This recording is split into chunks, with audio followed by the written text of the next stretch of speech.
Hi all, welcome to Shenba Nivas. இன்றைக்கி ஒரு அட்டகாசமான சுவையில் காரசாரமாக நண்டு கிரேவி தான் எப்படி செய்கிறதுன்னு பார்க்க போகிறோம். அதுக்கு நான் நண்டை நல்லா வாஷ் பண்ணி வச்சுருக்கேன். அதுக்கப்புறம் ஒரு கடாயில் ஒரு 2 to 3 டேபிள் ஸ்பூன் ஆயில் ஊற்றி ஹீட் பண்ண வச்சுருக்கேன். ஆயில் நல்லா சூடானதுக்கப்புறம் 1 டீஸ்பூன் கடுகு நல்லா பொரிஞ்சதுக்கப்புறம் 1 டீஸ்பூன் சீரகம் ஆட் பண்ணிக்கிறேன். அதுவும் நல்லா பொரிய விடுங்க. ஒரு கொத்து கருவேப்பிலை சேர்த்துக்கோங்க.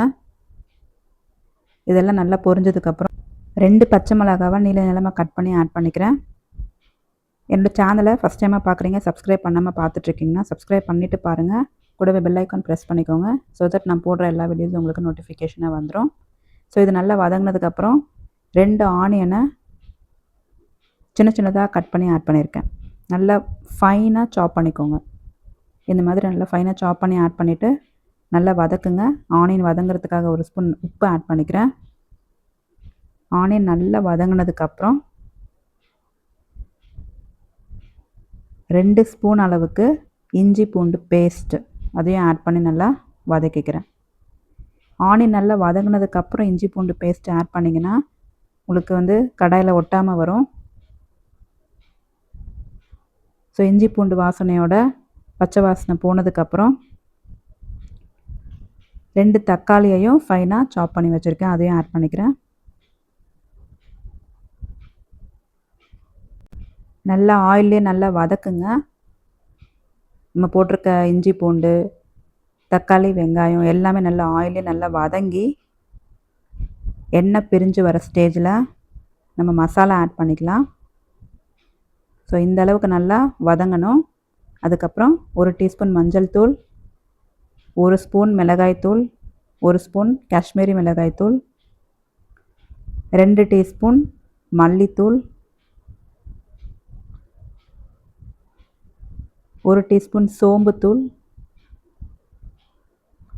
1 டீஸ்பூன் சீரகத்தூள் இதெல்லாம் நான் ஆட் பண்ணியிருக்கேன். எல்லாத்தையும் ஆட் பண்ணிவிட்டு அந்த எண்ணெயிலே நல்லா வதக்குங்க.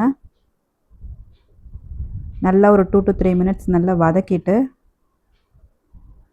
கொஞ்ச நேரம் மூடி போட்டு வச்சிங்கன்னா எண்ணெய் பிரிஞ்சு நல்லா வதங்கி எண்ணெய் பிரிஞ்சு வந்திருக்கும்.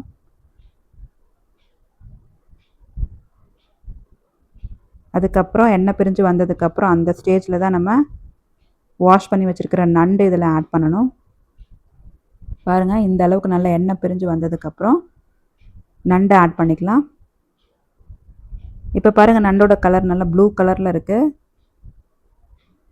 இது வெந்ததுக்கப்புறம் ஆரஞ்சு கலரில் மாறிடும்.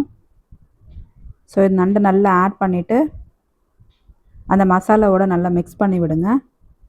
மசாலா நல்லா நண்டில் நல்லா கோட் ஆகணும். அந்த அளவுக்கு நல்லா கிளறி விட்டு மிக்ஸ் பண்ணுங்கள். இப்போ பார்க்குறதுக்கு அது கிரேவி பத்தாத மாதிரி தான் இருக்கும். ஸோ தண்ணி ஊற்றுறதுக்கு முன்னாடி இந்த மாதிரி நல்லா நண்டோட நல்லா மிக்ஸ் பண்ணி விட்டிங்கன்னா அந்த மசாலா நல்லா நண்டோட சேர்ந்து நல்லா காரசாரமாக ஜூஸியாக இருக்கும். சாப்பிடும்போது நல்லா டேஸ்டியாக இருக்கும். ஸோ இந்த மாதிரி நல்லா மிக்ஸ் பண்ணி விட்டுட்டு அகைன் மூடி போட்டு ஒரு 5 மினிட்ஸ் அப்படியே விட்டுருங்க. சிம் ஃப்ளேமில் வச்சு 5 மினிட்ஸ் வேக விடுங்க. அதுக்குள்ளே நம்ம மசாலா அரைச்சிக்கலாம். நான் கொஞ்சம் தேங்காய் எடுத்து வச்சுருக்கேன், சின்ன சின்னதாக கட் பண்ணி வச்சுட்டு 1 ஸ்பூன் சீரகம், 1 ஸ்பூன் மிளகு இதெல்லாத்தையும் போட்டு நல்லா ஃபைன் பேஸ்ட்டாக அரைச்சிக்கோங்க. பாருங்கள், நம்ம தண்ணி எதுவும் ஊற்றவே இல்லை. நண்டுலேருந்து வந்த தண்ணியே இதில் இருக்குது. நண்டு ஓரளவுக்கு வெந்துருச்சு. நண்டோட கலரும் மாறி இருக்குது. இப்போ நம்ம அரைச்சி வச்சுருந்த இந்த தேங்காய் பேஸ்ட்டு இதில் ஆட் பண்ணிக்கலாம். இதில் நம்ம சீரகமும் மிளகும் பச்சையாக அரைச்சி சேர்த்துருக்கோம். இதில் நான் மிக்சியில் கொஞ்சம் தண்ணி ஊற்றி அலம்பி ஊற்றிக்கிறேன். ஸோ இப்போ உங்களுக்கு கிரேவி கன்சிஸ்டன்சிக்கு வந்திருக்கும். இன்னும் கொஞ்சம் தண்ணி வேணும்னாலும் நீங்கள் ஆட் பண்ணிக்கலாம். ஸோ இந்த கிரேவி கொஞ்சம் நல்லா திக்காக இருந்தால் தான் நல்லா சாப்பிட்றதுக்கு நல்லாயிருக்கும்.